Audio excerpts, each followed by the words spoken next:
je vous retrouve aujourd'hui avec une nouvelle page d'Art Journal pour Show & Flower. Alors aujourd'hui, je vous donne rendez-vous à Paris. On va travailler avec ce joli pochoir donc de Show & Flower. Je vais travailler aussi avec deux planches de tampons principalement que j'aime beaucoup. Et puis voilà, on va se donner rendez-vous dans un jardin, dans un jardin à Paris, voilà, sous la tonnelle ou sous le kiosque, je sais pas trop comment on appelle ce genre d'architecture de petits monuments. Mais voilà, mon point de départ ici, c'est travailler autour de ce pochoir. Mais vous allez voir, on va pas forcément le voir beaucoup à la fin finalement, mais c'était mon point de départ, c'était de travailler en fait avec ce pochoir, avec mes Magical, et puis ensuite l'agrémenter avec justement des tampons plus sur le thème du jardin à la française. Alors là, je suis en train de regarder un petit peu la taille de mon papier en fonction de la taille du pochoir. Je travaille dans un papier que je suis en train de tester, c'est un papier à neumule en cellulose, en grain fin. Alors j'ai testé la version satin que je déteste. Pour travailler les fonds, après il faut que je l'essaye sur des mises en couleur de tampons. Mais alors pour les fonds, non, pas du tout. Il y a un côté vraiment très Bristol en fait ça me convient pas à moi en tout cas. Donc là, je suis en train de travailler sur la version classique en grain fin, qui réagit plutôt bien. Je veux pas forcément travailler mon motif de pochoir directement sur un fond blanc. Je veux qu'il y ait une petite couleur déjà. Je veux pas qu'on ait en fait les négatifs du tampon qui apparaissent blancs. Donc je travaille mais très légèrement tout d'abord mon fond avec alors j'ai repris mes aquarelles Sennelier et j'ai une palette en fait où je mets tous mes godets, je les ai classés par couleur, tous les godets que je n'ai pas forcément, enfin je me suis fait une palette équilibrée pour moi avec différents godets dans les tons chauds, dans les tons froids et dans les tons neutres, et puis tous les godets que j'avais en plus qui n'ont pas trouvé place dans cette petite palette là, je les ai classés eux dans des palettes par gamme de couleurs. Donc j'ai une gamme de couleurs rouges que j'utilise du coup très peu, et là voilà, c'était l'occasion pour moi de les réutiliser. Donc j'ai utilisé le rouge carmin qui est pour moi un jaune. Il est très proche du magenta de chez Isaro par exemple. D'une marque à l'autre d'aquarelle, hein, vous avez voilà, ça peut différer un petit peu, et je l'ai mélangé avec un petit peu de jaune de nickel, ou nickel jaune de nickel je crois, nickel jaune, je sais plus dans quel sens on le dit, pour avoir des petites nuances un petit peu plus couleur pêche. Et une fois que j'ai travaillé mon fond, que je l'ai séché, j'ai pris mon pochoir et à ce moment-là j'ai utilisé les Magical. J'ai encore un petit peu trop forci sur l'utilisation de Magical. J'aime beaucoup cette couleur, c'est la Home Papa Pink, qui a des petits grains comme ça un peu jaunes et qui a des reflets dorés, enfin entre le doré et le cuivré du coup avec l'ajout de jaune orangé, mais encore une fois c'est la version, enfin cette poudre-là, elle existe en shaker seulement. Et j'ai des gros grains, en fait, qui sont venus. Et bon, bref, j'ai mal géré la quantité de poudre. Du coup, c'est un petit peu plus chargé que ce que j'imaginais. Et on voyait pas forcément très bien les motifs du pochoir. Donc, j'ai renforcé quand même le pochoir pour qu'on le voit un petit peu avec une oxyde. C'est la Warm Lipstick que j'ai utilisée, voilà, pour qu'on distingue un petit peu mieux, que ça se détache un petit peu mieux du fond. Ensuite, j'ai complété la mise en page avec des tamponnages. Donc là, je suis partie de la planche de tampons avec les motifs architecturaux. C'est une planche que j'aime beaucoup pour mettre de la texture dans les fonds. Et j'ai fait un petit mix, en fait, de plusieurs tampons. Ça, c'est mon point de départ. J'enlève le masking tape parce que au bout d'un moment, ça me gêne, en fait, de pas avoir le cadre blanc tout autour, j'ai des coups de tampon dessus, suivant la couleur de masking tape que j'utilise. Si j'ai du blanc, c'est déjà mieux. Mais si j'ai du masking tape coloré, du coup, en termes de lisibilité, pour moi, ça me dérange. Donc, à un moment, je ressens le besoin de l'enlever pour voir un peu à quoi ma page ressemble. Et après, vous me voyez faire ça de temps en temps, mais je le remets quelquefois après quand je veux faire quand je veux compléter ma mise en page et refaire des coups de tamponnage. Là, vous allez voir, je sais pas si je le fais ou pas, mais parce que je complète ma mise en scène après. Alors, mon élément central, principal, ce sera justement ce petit kiosque-là, que je travaille à part. Je vais venir, là, je travaille vraiment comme une page d'art journal classique, avec pas forcément une scénette réaliste, c'est-à-dire que là vous allez voir, on n'est pas forcément dans les proportions, j'ai pas dessiné un jardin tout autour, hein. On est vraiment dans une page d'art journal où voilà, on se laisse aller un peu sur le thème. Donc je travaille ma mise en couleur à part. Je vais pas m'embêter à venir découper en fait tous les détails de la tonnelle. À l'intérieur, je vais pas venir évider. Je remets de la couleur en fait rose qui m'a servi à travailler mon fond. Je l'adapte un tout petit peu parce que j'ai une couleur de Magical qui est venue par-dessus et qui est un petit peu plus intense. Donc je vais adapter juste la couleur de mon aquarelle. Ce sera pas juste l'aquarelle que j'ai utilisée pour le fond. Et j'essaye de travailler déjà à ce moment-là des effets de nuances pour représenter les ombres, hein, parce que voilà, sous la tonnelle, on a des zones un petit peu plus d'ombre. Donc déjà à ce moment-là, je pose un petit peu les ombres en travaillant l'intensité et en rajoutant un petit peu de grit paint, je pense, pour assombrir à certains endroits. Mais c'est une première ébauche, je vais venir compléter après. Donc ça, c'est pour travailler le fond. Alors du coup, ça fait bizarre parce qu'on a l'impression que c'est une cabine comme ça, avec un éclairage juste de l'intérieur, mais une fois qu'elle sera posée sur le fond, voilà, ça se fondra mieux. Pour travailler le kiosque, j'essaye de travailler l'arrondi, le bombé. Donc je travaille avec du grit paint là tout simplement et je joue avec la dilution pour apporter en fait les contrastes. Donc je commence par appliquer la couleur pure en fait de chaque côté du kiosque là où c'est arrondi et je viens étirer la couleur avec un pinceau en fait rincé avec de l'eau mais pas trop pour pas, le motif sont pas très grands pour pas noyer en fait l'aquarelle et que ça me crée des auréoles, même si les motifs sont petits. Quand je dis auréole, alors on verra pas l'auréole, mais si vous mettez trop d'eau en fait l'eau va pousser les pigments directement et ça va vous créer une démarcation proche du trait du tampon en fait, là où, enfin, proche de la limite entre le papier mouillé et le papier sec. Donc ça c'est pas que c'est pas joli, mais quelquefois on sent bien qu'il y a eu un problème de gestion de l'eau à ce moment-là, qu'on peut rattraper après. Là je suis pas sur du papier 100% coton, donc là j'avais des habitudes avec le coton et je me suis dit oh là là attention, il réagit plutôt bien hein, au rattrapage, aux petites corrections, il est plutôt pas mal ce papier. C'est pas mon préféré encore, hein, je préfère encore le Canson XL pour l'instant, mais quitte à avoir un papier en cellulose, mais voilà, il faut que je le teste encore un petit peu plus. Donc ça c'est pour ma mise en couleur. J'essaye de travailler, je le fais pas ajourer, enfin j'ai regardé des photos sur internet, j'ai tapé kiosque, jardin, romantique ou tonnelle. Alors les tonnelles, je suis tombée sur des photos en fait où c'était vraiment des tonnelles en fer forgé, donc très ajourées. Et autrement, quand on regarde des photos, je pense que au petit Trianon en fait il y a comme ça le haut du kiosque de la tonnelle est ajouré en fait, c'est pas plein.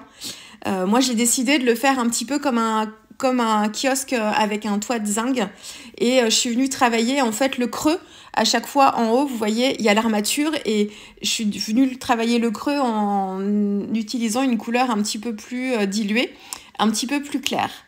Vous me voyez avec quoi donc un petit crayon noir pour redessiner les traits du tampon et venir apporter un peu plus de détails et un petit peu plus de contraste. J'ai pas passé cette partie. J'ai pas fait ma coupe parce que bon, il n'y a rien d'intéressant de vous le dire, ça suffit bien. Et puis j'ai mis un trait de crayon noir sur la tranche du tampon, comme je vous dis souvent, pour pas voir le blanc du tampon, pour que ça se fonde bien avec le fond et qu'on n'ait pas l'impression que le tampon soit vraiment justement collé et détouré dessus. Comme si voilà, j'avais travaillé ma scène avec le tampon directement tamponné. Donc voilà, donc je commence, je positionne mon tampon et puis je me dis oh là là, c'est un peu tristoun quoi, ça manque de relief. J'ai tout dans un, enfin il n'y a pas de premier plan, de second plan, il y a pas de relief quoi. Donc je décide de mettre en couleur les petits motifs ornementaux là.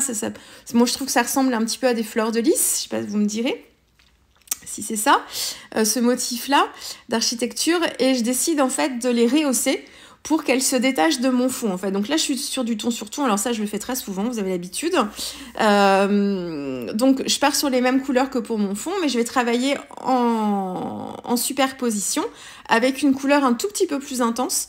Donc c'est toujours le rouge carmin ici, hein, mais je l'ai moins dilué que pour le fond. Et ça me permet de le travailler comme ça. Mais je trouvais que c'était encore trop vide en fait, ça me convenait pas. Donc j'ai rajouté des fleurs de lys. Je respecte la diagonale, hein. Je veux pas recouvrir l'intégralité de ma page d'art journal avec ce motif-là. Je veux vraiment faire un peu je veux accompagner le regard en fait. Donc je le fais plutôt en diagonale. Donc j'avais commencé à en tamponner en bas dans le coin, en bas à gauche, et puis plus sur le côté en fait, pas forcément tout en haut, mais sur le côté un peu, enfin vers le haut et à droite. Et donc ça me suffisait pas. Je trouvais qu'il en manquait. Donc j'en ai rajouté en fait un petit peu plus en bas à gauche et un petit peu plus en haut à droite pour avoir un effet de masse et que ça contrebalance en fait à la fois avec le fond qui est quand même, il n'y a pas trop de blanc dans mon fond, hein, c'est vraiment de la couleur, et contrebalancé aussi avec mon élément principal. Donc je travaille comme ça mes petites fleurs de lys. J'essaye de... Alors j'utilise pas de jaune à ce moment-là, je veux vraiment du rose. Et ce que je fais, c'est que je vais assombrir la base avec un peu de grit paint. En fait, je trempe la pointe du pinceau dans mon godet. Alors attention, il faut faire attention. Il faut bien connaître ses couleurs et bien connaître son pinceau aussi, comment il réagit. Donc il faut pas qu'il soit trop chargé, sinon ça va fuser dans tous les sens. Enfin, dans tous les sens. Ça va fuser là où c'est mouillé. Et votre motif noir votre couleur grit paint va manger en fait tout le reste. Donc attention. Mais quand le papier est pas trop humide et en train de sécher, la fusion est quand même plutôt bien contrôlée et du coup ça se diffuse pas trop. Donc voilà, vous voyez, j'ai complété. Donc j'en ai pas trop, je veux pas trop en mettre non plus. Je veux pas que ce soit tout recouvert, mais il faut savoir s'arrêter quoi. Après, j'étais pas obligée de toutes les mettre en couleur non plus, hein, de tous les mettre en couleur, ces petits motifs. J'aurais pu en mettre que quelques-uns, mais je trouvais joli. En fait, j'utilise beaucoup de fleurs et beaucoup de feuillages pour encadrer mes pages. Et là, j'en ai pas mis. Donc, en fait, ce motif-là m'a remplacé ce que j'utilise d'habitude, mes motifs de feuilles, en fait, finalement. Je travaille l'ombre sous la tonnelle, sous le kiosque, pour poser mon élément central, qui soit un petit peu ancré. Et puis, pour encadrer un petit peu, je vais pas mettre un trait de crayon noir tout autour, mais je le fais pour faire le lien en fait entre mes fleurs de lys en haut et en bas. Donc c'est juste un trait de crayon, donc je prends mon petit feutre et puis je mets un trait de crayon voilà, pour qu'on ait un semblant de cadre. Et puis là, vous voyez, il y a encore un truc, les coins sont vides, ça me va pas. Donc je préfère en rajouter encore un petit peu. Et comme j'ai enlevé mon masking tape, du coup, et que je veux faire des tamponnages en fait sur le bord de page, bah du coup voilà, je suis obligée, je suis pas obligée, mais je trouve ça plus confortable d'en remettre pour que mon papier soit bien fixé et que ça bouge pas et que mon tamponnage soit pas raté. Si vous voulez pas utiliser du masking tape pour ça, parce que du coup là je l'ai utilisé une deuxième fois pour rien, hein. Le premier m'aurait suffi. Si vous voulez pas remettre du masking tape à ce moment-là, vous pouvez utiliser une feuille de papier brouillon en fait fine, un papier style type machine. Que vous pouvez mettre sur le bord de votre page pour vous cacher en fait le bord de page et vous tamponner par-dessus. Moi, je le fais quelques fois. Par contre, si on en a beaucoup à faire, il faut être très précis. Il faut pas que le papier bouge, quoi. Vous pouvez fixer le papier avec du masking tape en mettant un tout petit bout, du coup. Ça, voilà. Vous ferez une économie de masking tape. Voilà. Donc, j'ai complété. J'ai remis de la couleur, en fait, sur ceux qui n'en avaient pas. Et là, du coup, ça me convient mieux. J'ai vraiment un motif, en fait, ça remplit un petit peu plus ma page. Mais vous allez voir, ça me suffit pas encore. Je colle et il faut que je mette mon titre. Et du coup, vous allez voir, je vais hésiter. Alors là, une fois que j'ai collé mon petit kiosque, donc je vous rappelle, j'ai pas évidé la partie centrale, j'ai travaillé avec la couleur directement à l'intérieur. Et là, je suis en train d'ajuster les contrastes et les ombres. Donc, j'ai refait un petit mélange avec mon rouge carmin, mais j'ai utilisé un peu de grit paint dedans pour l'assombrir. Et là, en fait, je viens matérialiser les ombres sous la tonnelle, donc au niveau de l'arrondi. Et j'essaye de faire une ombre, pas de chaque côté. J'essaye de faire une ombre, alors j'ai choisi de la faire plutôt à gauche, pourquoi, je ne sais pas. Voilà, j'avais envie de faire ça comme ça. Je pense que j'ai dû travailler l'ombre aussi sur le bas du kiosque. J'ai dû faire la même chose. J'ai travaillé en fait avec un peu de grit paint à l'intérieur des motifs comme ça, et j'ai fait l'ombre, l'arc de cercle plutôt sur la gauche. Et je travaille un petit peu plus les côtés aussi, un peu plus dans l'ombre.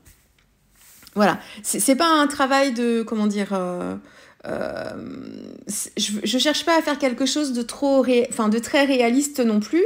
Ce que je veux, c'est suggérer, c'est juste placer un peu de contraste, ombre et lumière, pour qu'on ait une sorte, qu'on ait un petit intérêt quand on regarde la page et que ce soit pas tout plat en fait. Donc là, je suis en train de chercher où mettre mon titre. Du coup, j'ai mis mes fleurs de lys en bas. J'adore en plus la couleur et tout, je les aime bien.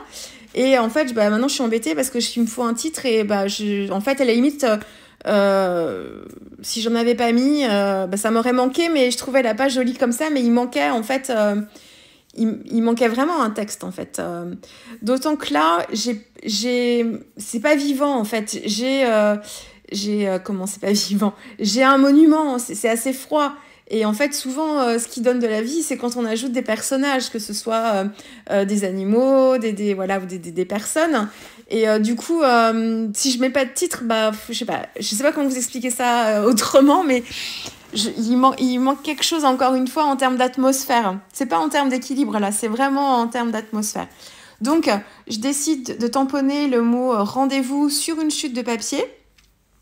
Je viens tracer un cadre à la main tout autour, voilà, de façon un peu freestyle comme ça. Je veux pas quelque chose de trop bien défini. Et puis du coup, le fait de tamponner ça sur du papier blanc, ça me rapporte un petit peu de blanc quand même. Et je trouvais que le bas du coup de ma page était encore un peu vide, là, le bas à droite. Donc j'ai tamponné le mot Paris pour compléter mon titre.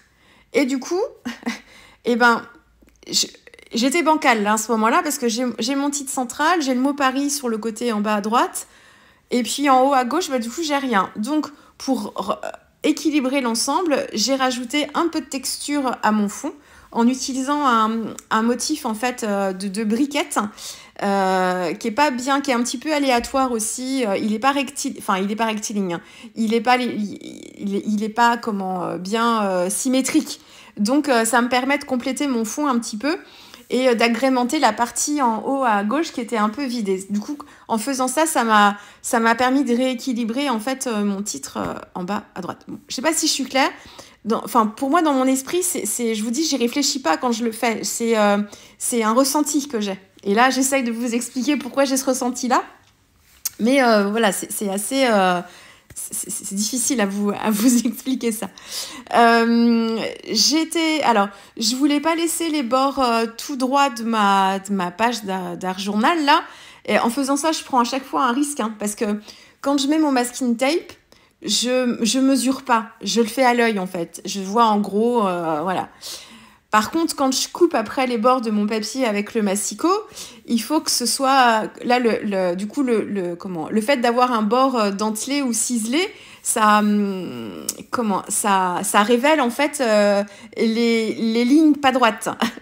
Et en fait, quand je coupe trop, si je veux essayer d'avoir un motif central et d'avoir la même taille tout autour en fait de marge blanche, et bien quand je fais le coup de massicot avec les bords dentelés comme ça, et ben si j'ai pas été droite avec mon masking tape, on voit tout de suite que c'est pas droit. Donc là, je m'en suis rendu compte trop tard. Donc j'avais fait mon coup de massicot, je me suis dit mais je vais jamais réussir à faire quelque chose de bien équilibré. Donc pour corriger, encore une fois, ça corrigera pas le fond parce que si j'ai pas la même taille à droite et à gauche, j'aurai toujours pas la même taille après. Mais là, j'ai maté ma carte sur un fond de papier aquarelle. Donc le papier aquarelle de 100 grammes bas de gamme, juste qui me sert à travailler, à mater en fait mes réalisations. Et du coup, on a un effet d'optique qui fait que ça agrandit un peu l'espace visuel et du coup, voilà, on est moins gêné. Si j'avais laissé ma page comme ça, vous vous seriez rendu compte que à droite, mon trait en fait d'aquarelle est pas droit quoi. Enfin, il y a un petit décalage. Là, du coup, comme c'est fondu avec le matage, on s'en rend moins compte. Alors là, vous la voyez d'un petit peu plus près et surtout, j'ai essayé de vous retranscrire les paillettes. Donc la poudre Magical que j'ai utilisée, je vous disais, elle est très irisée. Donc là, on le voit. Et hasard, la partie très irisée, elle tombe juste au niveau en fait de la pointe du kiosque que j'ai travaillé avec un crayon gel pailleté doré. J'ai donné des détails aussi un petit peu dorés pour apporter un petit peu d'éclat. Et à l'intérieur, alors là, bon, les photos sont pas toujours... C'est tellement compliqué de vous prendre les réas en photo. Si vous saviez comme c'est galère, parce qu'on essaye de vous retranscrire le plus possible en fait la page dans sa réalité. Là, elle paraît terne alors qu'en fait, elle est très lumineuse. Donc, c'est un peu vexant. Bon, bref, vous l'avez peut-être mieux vu sur les vidéos du coup. J'ai rajouté, oui, un petit peu de crayon gel pailleté pour travailler certains détails du kiosque, la pointe, et à l'intérieur, en fait, des petites fleurs de lys, j'ai ajouté des tout petits pois, comme ça, dorés, pour faire un petit rappel. J'ai donné des gouttes de Posca noir très légèrement pour apporter un tout petit peu de contraste encore plus au fond. Enfin, un peu plus de contraste au fond. Et puis c'est tout, je crois. Des petits coups de tampon aussi. J'avais mis des petits coups de tampon, des petits timbres, des cachets de timbres. Et puis je crois que c'est tout. Oh là là, elle paraît tellement terne sur les photos. Elle n'est pas comme ça du tout en vrai. Bon, bref, je vous laisse avec les dernières photos. J'espère que cette petite page d'Art Journal vous aura plu. N'hésitez pas à nous montrer vos réalisations. D'ailleurs, sur le groupe Facebook Chou & Flower, on est toujours ravis d'aller y jeter un œil, voir tout ce que vous pouvez faire avec les jolis tampons de la marque. Et puis, nous, on va se retrouver très vite avec une prochaine vidéo. Au revoir.